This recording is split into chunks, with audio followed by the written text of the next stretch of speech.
We welcome you back to this channel.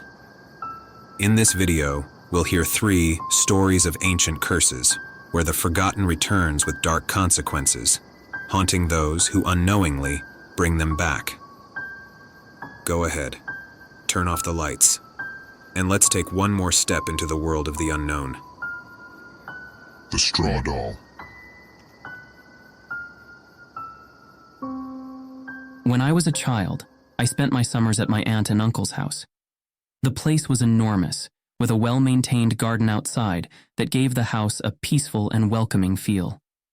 Inside, the rooms seemed to be from another era, but what attracted me the most was the attic, filled with dusty objects that I loved to explore. My aunt was an older woman with an imposing presence, and she always warned me not to touch anything. She said some things had stories that were better left buried. One day, while rummaging through junk in the darkest corner of the attic, I found a small wooden box decorated with strange symbols that I didn't recognize, but something about them unsettled me. Against my better judgment, I opened the box. Inside, there was a piece of black cloth and a doll made of dry twigs, tied together with frayed red threads. It was a crude, faceless figure, but there was something disturbing about its simplicity.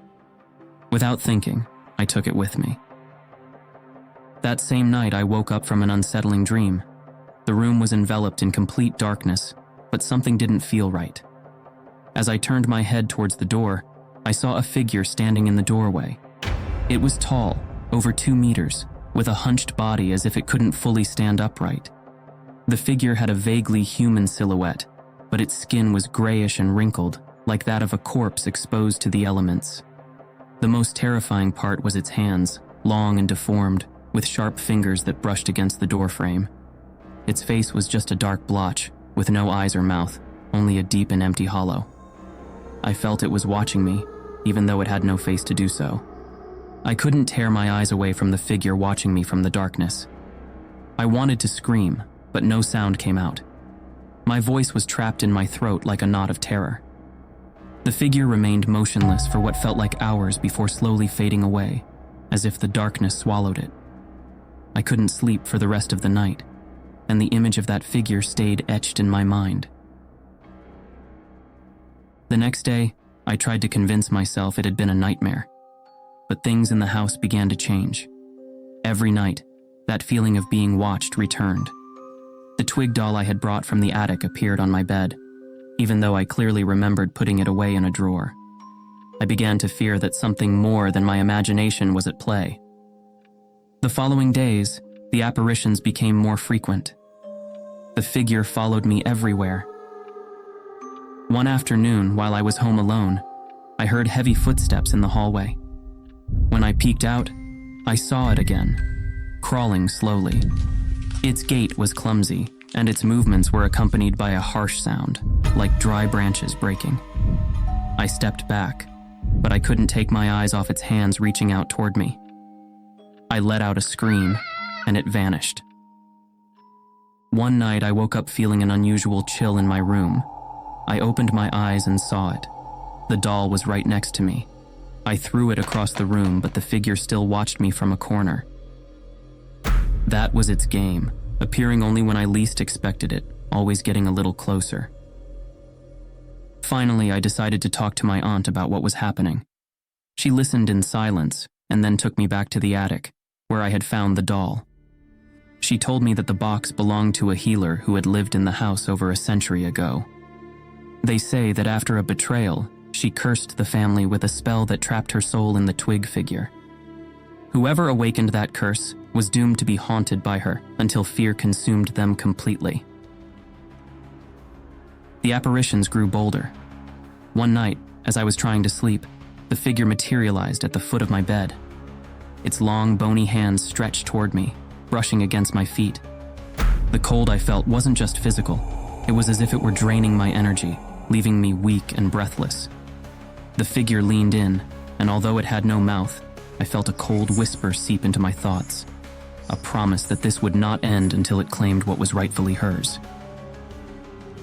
Years have passed since the first appearance.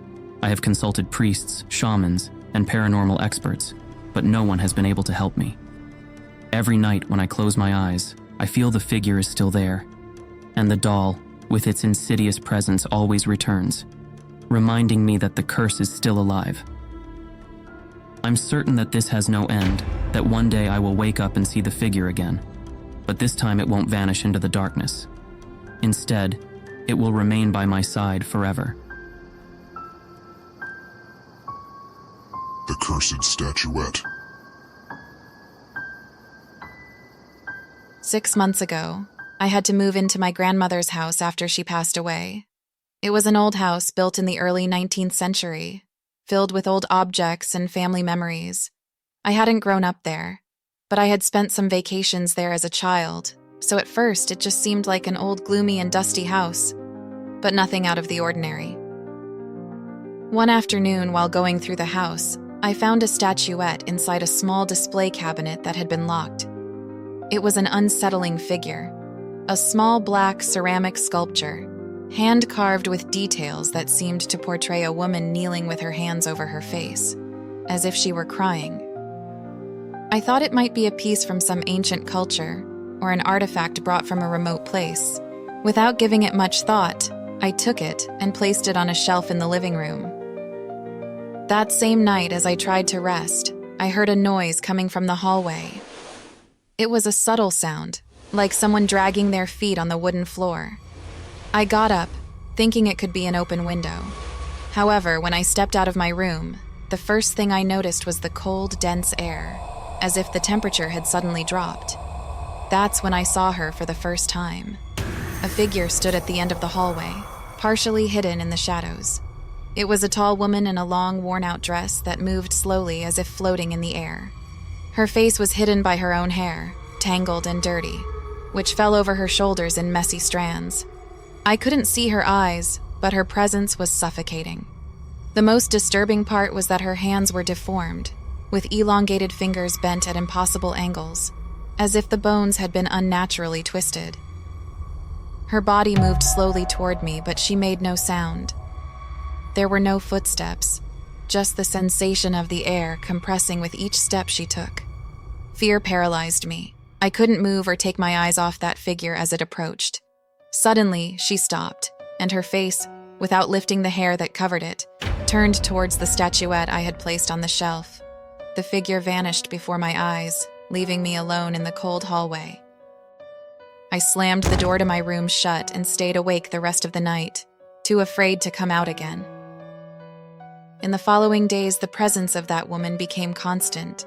Sometimes I would see her in the reflections of mirrors, behind me, barely perceptible among the shadows. The nights were worse. The whispers wouldn't stop, and that figure reappeared in the hallway. Always staring at the statuette without moving, she would just stand there for a moment, then vanish. That's when I started investigating. I discovered that my grandmother had received it as a gift from a traveler many years before, a man who had found it in the ruins of an old abandoned church on the outskirts of town. According to some accounts, that church had been a place of dark rituals, and the statuette represented a woman who had been cursed centuries ago. The curse had trapped her spirit inside the ceramic figure, condemning her to cry eternally without rest. Things got worse when I began to find damp stains on the walls, always around where I had placed the statuette. I constantly felt like someone was watching me. The figure appeared closer each time, and her lament was an echo that resonated in my head, even during the day. Doors would slam shut on their own, and lights flickered erratically every time the figure materialized. One night, unable to take it anymore, I decided to get rid of the statuette. I took it to an abandoned bridge, as far away from the house as possible, and threw it into the river, watching it disappear beneath the dark waters. I returned home, hoping that it was all over, but that same night, the figure reappeared. This time, she was at the foot of my bed. I could see her more clearly than ever. Her eyes, finally visible, were two empty, dark pits. Without opening her mouth, I heard a whisper in my mind, "You can't run." Since that night, for some reason, the woman's presence has become weaker, almost imperceptible. But I know she hasn't gone away completely. Sometimes I still feel that unbearable cold and hear a faint crying in the darkness. No matter where I go, I know she will always be near, because it was never about getting rid of the statuette, but about a condemned soul that never found peace and that in some way is now a part of my life. The woman of the shadows. For many years, I have dedicated myself to restoring old books. I am passionate about rescuing stories that, over time, have been forgotten among dust and cobwebs. I work in a small bookstore, and a few months ago, I received a box of books that had belonged to an old family in the region. There was one in particular that caught my attention, an untitled manuscript with handwritten letters and a penetrating smell of dampness. The book had no author, and its pages were filled with strange symbols, drawn in ink as dark as coal. My boss, a man of few words, told me not to touch it, warning that there were rumors about those books and what they contained. But my curiosity was stronger. I started reading it that very afternoon, fascinated by what seemed like a journal full of rituals in a language I couldn't understand. As I progressed, I noticed sections written in erratic handwriting, almost as if the author had been desperate or possessed by something while writing.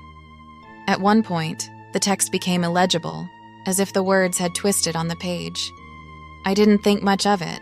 I figured it was just part of the book's dark content. I had no idea what was about to happen. That same night, I started to feel like something was wrong. As I was getting ready for bed, I heard a creak on the wooden floor of my house, like someone walking barefoot down the hallway. I got up and checked, but there was nothing. I went back to bed, trying to ignore the unease that crept over me. A while later, the sound returned, this time closer, accompanied by a faint whisper, like the brushing of old, dusty fabric moving in the darkness. When I turned on the light, there was nothing, just the deep, heavy silence of my home. The next day at the bookstore, the air felt thick, heavy, and every time I walked near the shelf where I had left the book, I felt an intense cold. I attributed it to the humidity, but while flipping through the pages of another book, I felt a sharp sting in the palm of my hand. When I looked at it, I saw a red line, like a fine cut that seemed to have been traced with a blade. I got nervous, but I continued with my work without mentioning anything to anyone. That night, the creaking returned, but this time accompanied by a dragging sound like claws scraping the floor. I froze in bed, holding my breath as I listened to something moving down the hallway. I closed my eyes, trying to convince myself that it was just my mind playing tricks on me. But then I felt a weight on my bed, like someone had sat there. I opened my eyes slowly and saw, through the dim light, the figure of a woman with her back to me, wearing a torn black dress and tangled hair that fell to the floor. She didn't move. The figure began to turn slowly, revealing a face that was not human. Her eyes were dark and empty, and the skin on her face looked like it was melting in pieces. She let out a guttural moan that echoed in my head, a sound no living creature could have made. I tried to get up, but my body wouldn't respond. The figure drew closer. When she was about to touch me, her hand stopped inches from my face, and at that moment, she vanished. I remained motionless, trembling, unable to believe what I had seen. But when I looked at my hand, the cut I had felt earlier now burned intensely. The following nights were the same, with appearances that grew increasingly violent. I heard whispers calling my name, saw shadows sliding along the walls, and the constant creaking of the wooden floors. I realized that the curse from the book was not just a story. It was a reality I had unwittingly invoked, a kind of curse that clung to me. Since then, the manifestations have become more sporadic, but they haven't stopped completely. I still work at the bookstore, but the owner got rid of those books. He told me that having them in the store made him feel uneasy. Sometimes when I'm at home, I feel that presence in my room and the weight on my bed. I live with the certainty that no matter how much I try to ignore it, something dark follows me, something I cannot understand or face. Thank you for journeying with us through the dark passages of these stories. If you enjoyed them, give us a like, share, and subscribe so you don't miss more tales of terror. Until next time, where fear will once again be your companion.